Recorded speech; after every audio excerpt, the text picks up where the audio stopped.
नमस्कार। आज मार्गशीर्ष पौर्णिमा शके 1936 श्री दत्त जयंती आणि डॉक्टर बाबासाहेब आंबेडकर पुण्यतिथी सादर करीत आहोत ठाणे वार्ता। ठळक घडामोडी। ठाणे महानगरपालिकेच्या कळवा रुग्णालयाचे आराखडेच मंजूर नसल्याचं उघड। राज्य नाट्य स्पर्धेत नाट्य परिषद ठाणे शाखेच्या मस्तानी नाटकाला ठाणे केंद्रात प्रथम क्रमांक। आणि कार्बन उत्सर्जनाचं प्रमाण कमी करण्यासाठी पदपथांवर काही जागा स्केटिंगसाठी राखीव ठेवण्याची विद्यार्थ्यांची सूचना। या आणि इतर घडामोडी विस्तृतपणे पण काही क्षणातच। ठाणे वार्ता पहा श्रीस्थानक वाहिनीवर। आता सकाळी 9:15 पासून रात्री 9:15 पर्यंत ठाणे वार्ता, ठाण्यातील पहिलं दृकश्राव्य माध्यम। श्रीस्थानक वाहिनी ठाण्याची स्वतःची वाहिनी। ठाण्यातील घडामोडी, कार्यक्रम, वादविवाद, अगदी गाणी, नाटकं याचा आनंद घर बसल्या पहा श्रीस्थानक वाहिनी। आपल्या ठाण्याचं हक्काचं व्यासपीठ श्रीस्थानक वाहिनी। ठाणे वार्ता आता संकेतस्थळावर देखील ठाणेवार्ता.com वर क्लिक करा आणि ठाण्याच्या घडामोडी जाणून घ्या। ठाण्यातील पहिलं ऑनलाईन माध्यम ठाणेवार्ता.com। नमस्कार मंडळी, दर रविवारी पाहायला विसरू नका। नमस्कार मंडळी, आपल्या प्रश्नांचं थेट उत्तर। ठाणे वार्ता पहा श्रीस्थानक वाहिनीवर। आता सकाळी 9:15 पासून रात्री 9:15 पर्यंत ठाणे वार्ता, ठाण्यातील पहिलं दृकश्राव्य माध्यम। ठाणे महानगरपालिकेच्या कळव्यातील छत्रपती शिवाजी महाराज रुग्णालयाच्या इमारतीचे आराखडे मंजूर नसताना देखील इमारत उभी करण्यात आली आहे। जनमोर्चा या सामाजिक संस्थेनं माहितीच्या अधिकारात मिळवलेल्या माहितीत ही माहिती उघड झाली आहे। तर नगरविकास विभागानं या इमारतीबाबत पालिका आयुक्तांनीच उचित कारवाई करावी असे निर्देश दिल्यानं पालिका प्रशासनाची धावपळ उडाली आहे। कळवा रुग्णालयाच्या इमारतीचे आराखडे मंजूर नसतानाही इमारतीवर अनधिकृत मजले उभारण्यात आल्याचं जनमोर्चाच्या चंद्रहास तावडे यांनी नगरविकास खात्याच्या निदर्शनास आणलं होतं। याबरोबरच या इमारतीला वापर परवानाही मिळाला नसल्याचं उघड झालं होतं। या प्रकरणी पालिका आयुक्तांकडे तक्रार करूनही त्याची दखलच त्यांनी घेतली नाही।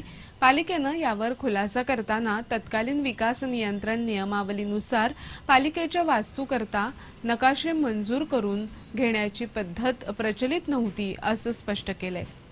राज्याच्या सांस्कृतिक कार्य संचालनालयाच्या वतीनं घेण्यात आलेल्या महाराष्ट्र राज्य नाट्य स्पर्धेच्या ठाणे केंद्रातल्या प्राथमिक फेरीत नाट्य परिषदेच्या ठाणे शाखेच्या मस्तानी नाटकाला घवघवीत यश मिळालंय।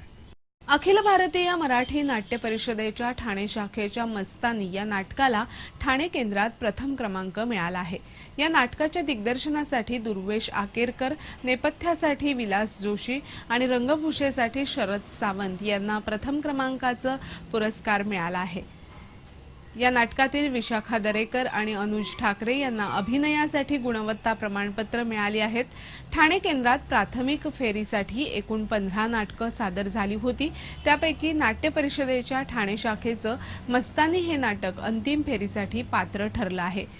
या घवघवीत यशाबद्दल नाट्य परिषद ठाणे शाखेचे अध्यक्ष खासदार राजन विचारे यांनी कलावंतांचं अभिनंदन केलंय। वाहतूक पोलिसांच्या सतर्कतेमुळे जांभळी नाक्यावर चेन हिसकावून पळणाऱ्या सोनसाखळी चोराला गजाआड जावं लागलंय। नौपाडा वाहतूक शाखेचे पोलीस हवालदार रघुनाथ कवळे आणि KB आदक काल दुपारी जांभळी नाका परिसरात बेकायदा वाहन उभं करणाऱ्यांवर कारवाई करत होते। त्याचवेळी बाजाराटीसाठी आलेल्या एका महिलेचं मंगळसूत्र खेचून दोघा चोरट्यांनी धूम ठोकली। हा प्रकार पाहून नागरिकांनी चोर चोर म्हणून आरडाओरडा सुरू केला।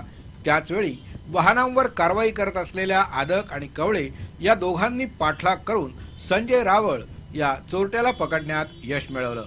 तर सुबोध घनकुटे हा महाविद्यालयीन विद्यार्थी पसार झाला। भर दिवसा घडलेल्या या थरार नाट्यानं ठाणेकर देखील अचंबित झाले होते। पोलीस आयुक्तांनी वाहतूक शाखेच्या या 2 पोलिसांचा रोख पारितोषिकं देऊन गौरव केलाय। ठाण्यातील संदेश केसरकर यांना प्रियदर्शनी इंदिरा गांधी पुरस्कारानं गौरवण्यात आलं आहे। संदेश केसरकर हे समाजसेवक असून व्यवसायानं संगणक अभियंते आहेत। देशातील जवळपास 15 पुरस्कारार्थींमध्ये संदेश केसरकर हे महाराष्ट्रातील एकमेव मराठी पुरस्कारार्थी आहेत। जागतिक पातळीचे संयंत्रीकरण तंत्रज्ञान म्हणजे ऑटोमेशन विकसित करण्यासाठी आणि कोकण भूमी प्रतिष्ठान संस्थेतर्फे केलेलं समाजकार्य लक्षात घेऊन हा पुरस्कार देण्यात आला आहे. संदेश केसरकर यांची कंपनी उत्पादन प्रक्रिया, प्रयोगशाळा, शेती आणि घर यांच्या संयंत्रीकरणाची प्रणाली तयार करून देते. या तंत्रज्ञानामुळे कॉम्प्युटर अथवा मोबाईलद्वारे संपूर्ण प्रक्रिया कुठूनही नियंत्रित करता येते. त्यासाठी लागणाऱ्या लॅब व्ह्यू ह्या संगणक प्रणालीचा उपयोग ते करतात. हे तंत्रज्ञान अमेरिकेतील फार्माकोपिया 21 CFR भाग 11 या अतिशय किचकटीच्या नियमावलीत पुरेपूर बसतं. हे तंत्रज्ञान सँडोज, सिप्ला, जॉन्सन अँड जॉन्सन अशा औषध निर्मितीतील अनेक प्रख्यात कंपन्यात वापरलं जातं. इंदिरा गांधी प्रियदर्शनी पुरस्कार आतापर्यंत field marshal general Cariappa, Manpreet Brar, Rita Bahuguna, Shamshad Hussain, Jayaprada अशा नामवंतांना प्रदान करण्यात आला आहे. ठाणे वार्ता पहा श्रीस्थानक वाहिनीवर. आता सकाळी 9:15 पासून रात्री 9:15 पर्यंत ठाणे वार्ता, ठाण्यातील पहिलं दृकश्राव्य माध्यम. आपला परिसर स्वच्छ आणि सुंदर ठेवण्यासाठी ठाणे महापालिकेत सहकार्य करा. ओला सुका कचरा वेगवेगळा जमा करा आणि रोगराईपासून मुक्तता मिळवा. ठाणे वार्ता आता संकेतस्थळावर देखील ठाणेवार्ता.com वर क्लिक करा आणि ठाण्याच्या घडामोडी जाणून घ्या. ठाण्यातील पहिलं ऑनलाईन माध्यम ठाणेवार्ता.com. डॉक्टर आणि रुग्णांचं पिढ्यानपिढ्यांचं जिव्हाळ्याचं नातं म्हणजेच डॉक्टर बेडेकर हॉस्पिटल. आता अत्याधुनिक सोयी सुविधा आणि तंत्रज्ञानयुक्त वंध्यत्व निवारण केंद्रात IVF आणि टेस्ट ट्यूब बेबीचीही सुविधा. Doctor Bedekar hospital, Maharshi Karvepath, Thane. 65 वर्षांची निरंतर सेवा. Jaipuri jewellery exhibition cum sale, 50% बचत. American diamond sets, mangalsutra, fancy bracelet, fancy earring top, radium आणि गोल्ड प्लेटेड बांगड्या आणि अन्य ज्वेलरी फक्त जयपुरी ज्वेलरी एक्झिबिशन मध्ये, अशोका बेसमेंट जवळ, गोखले रोड, नौपाडा, ठाणे पश्चिम. ठाणे वार्ता पहा श्रीस्थानक वाहिनीवर. आता सकाळी 9:15 पासून रात्री 9:15 पर्यंत ठाणे वार्ता, ठाण्यातील पहिलं दृकश्राव्य माध्यम. हवेतील कार्बन उत्सर्जनाचं प्रमाण कमी करण्यासाठी चालणं हा एक उपाय असून ठाण्यामध्ये पदपथांवर स्केटिंगसाठी काही जागा ठेवण्याची सूचना भगवती शाळेतील विद्यार्थ्यांनी केली आहे. राष्ट्रीय बालविज्ञान परिषदेत प्रथमच सहभागी होऊनही भगवती शाळेच्या दैनंदिन वाहतूक पर्यायांच्या आधारे कार्बन ठशांचा अभ्यास या प्रकल्पाची निवड राष्ट्रीय पातळीवर झाली आहे. अमृता कावतकर, दिशा पाटील आणि मैत्रेयी भावे यांनी हा प्रकल्प सादर केलाय. कार्बन उत्सर्जनामुळे जागतिक तापमान वाढ होत आहे. हरित गृहवायूमधील कार्बन डायऑक्साईडचं प्रमाण वाढत असल्यानं त्याचा हवामानावर वाईट परिणाम होत आहे. या प्रकल्पामध्ये कार्बन डायऑक्साईडचं उत्सर्जन कमी करण्यासाठी वेगवेगळे मार्ग शोधण्यात आले आहेत. सगळ्यात महत्त्वाचं म्हणजे वाहनांऐवजी चालत प्रवास केल्यास कार्बन उत्सर्जन मोठ्या प्रमाणावर कमी होतं, असा निष्कर्ष या प्रयोगातून सादर करण्यात आलाय. शालेय विद्यार्थ्यांनी दैनंदिन प्रवासामध्ये काही सोपे बदल केल्यास कार्बन उत्सर्जन कमी होईल असं या प्रयोगातून सूचित करण्यात आलंय. विद्यार्थी शाळेत जाताना वाहनांचा उपयोग करतात, त्याऐवजी सायकल, स्केटिंग अथवा चालत जावं अशी सूचना या प्रयोगातून करण्यात आली आहे. सध्याचे ठाण्यातील रस्ते पाहता स्केटिंग करत जाणं हे अवघड असल्यामुळं महापालिकेनं पदपथांवर स्केटिंगसाठी काही जागा राखीव ठेवावी अशी ही सूचना या विद्यार्थ्यांनी आपल्या प्रयोगातून केली आहे. लुप्त होत चाललेल्या माकडांची विक्री करणाऱ्या 4 जणांना मध्यवर्ती गुन्हे शाखेनं जेरबंद केला आहे. एका पत्रकार परिषदेत ही माहिती देण्यात आली. स्लेंडर लोरीस ही माकडाची जात नामशेष होत आहे, त्यामुळे वन्यजीव प्रतिबंधक कायद्याखाली या माकडांना संरक्षण आहे. या जातीच्या 4 माकडांचा सौदा करण्यासाठी काही व्यक्ती घोडबंदर रस्त्यावरील आर मॉल इथे येणार असल्याची माहिती गुन्हे शाखेच्या पोलिसांना मिळाली होती. त्यानुसार गुन्हे शाखेचे वरिष्ठ पोलीस निरीक्षक देविदास घेवारे आणि त्यांच्या पथकानं सापळा रचला आणि मिळालेल्या माहितीप्रमाणे 4 माकडांसह आलेल्या विजू चाको, नागराज गुज्जा, राजेंद्र विधाते आणि विनोद सुतार या 4घांना जेरबंद केलं. त्यांच्याकडून अत्यंत दुर्मिळ आणि नामशेष होणारी स्लेंडर लोरीस जातीच्या 4 माकडांसह एक वॅगनार असा एकूण 72 लाखांचा ऐवज हस्तगत करण्यात आला. स्लेंडर लोरिस या जातीचं माकड तामिळनाडू आणि श्रीलंकेच्या जंगलात आढळतं. ही जात अत्यंत दुर्मिळ असल्यानं आंतरराष्ट्रीय बाजारपेठेत या माकडांना सोन्याची किंमत आहे. या माकडांचा काळी जादू आणि औषधी उपयोग असल्यानं या जातीची माकडं नामशेष होत आहेत.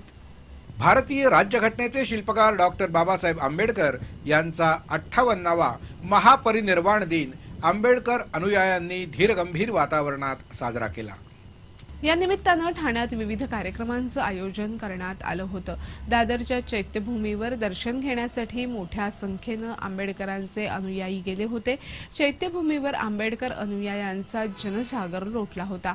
ठाणे शहरात विविध ठिकाणी असलेल्या डॉक्टर आंबेडकरांच्या पुतळ्याला या अनुयायांनी पुष्पहार अर्पण करून मानवंदना दिली.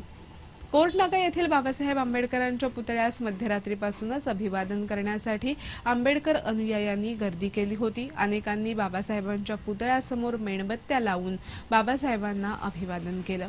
तर राजे भोसले फुले शाहू आंबेडकर प्रतिष्ठानच्या वतीनं काल रात्री कोर्ट नाक्यावरील बाबासाहेब आंबेडकरांचा पुतळा ते ठाणे रेल्वे स्थानक असा एक मेणबत्ती मोर्चाही काढण्यात आला होता. दत्त जयंतीचा उत्सव आज मोठ्या भक्तिभावपूर्ण वातावरणात साजरा करण्यात आला. दत्त जयंतीचं औचित्य साधून शहरातील विविध भागांमध्ये अनेक कार्यक्रमांचं आयोजन करण्यात आलं होतं. विविध दत्त मंदिरांमध्ये सकाळपासूनच भाविकांनी दर्शनासाठी गर्दी केली होती. दत्त जयंतीनिमित्त दत्त मंदिरांवर नेत्रदीपक रोषणाई करण्यात आली होती. दत्त मंदिरांप्रमाणेच साईबाबा मंदिर, स्वामी समर्थ मठांमध्येही पारंपरिक पद्धतीनं हा उत्सव साजरा करण्यात आला. तर विविध ठिकाणी भंडाऱ्याचंही आयोजन करण्यात आलं होतं. दत्त जयंतीचा उत्सव काही जण घरातही साजरा करतात. ठाण्यातील विठ्ठल सायन्ना दत्त मंदिर, चव्हाण दत्त मंदिर, चेंदणी कोळीवाड्यातील दत्त मंदिर आणि कोपिनेश्वर येथील दत्त मंदिरात हजारो भाविकांनी श्री गुरुदत्तांचं दर्शन घेण्यासाठी रांगा लावल्याचं चित्र दिसत होतं. ठाण्यातील प्राचीन अशा चेंदणी दत्त मंदिरात पारंपरिक उत्सव आयोजित करण्यात आलाय. चेंदणी कोळीवाडा कोळी जमात ट्रस्टच्या विद्यमानं 1880 पासून हा दत्त जयंती उत्सव साजरा केला जातोय. श्री स्वामी समर्थांनी आनंद भारती महाराजांना अनुग्रह दिल्यावर 1866ला या दत्त मंदिराच्या प्रांगणात अक्कलकोट इथून आणलेल्या श्री स्वामी समर्थांच्या पादुकांची श्री आनंद भारती महाराजांनी स्थापना केली. त्यानंतर 14 वर्षांनी म्हणजे 1880च्या सुमारास आनंद भारती यांनी या ठिकाणी श्री दत्त जयंतीचा उत्सव सुरू केला. तेव्हापासून या ठिकाणी श्री स्वामी समर्थांच्या पादुका दत्त जयंतीच्या दिवशीच भक्तांना दर्शनासाठी ठेवल्या जातात. आज दत्त जयंतीच्या मुहूर्तावर या पादुकांचं दर्शन घेण्यासाठी भक्तांची मोठी गर्दी झाली होती.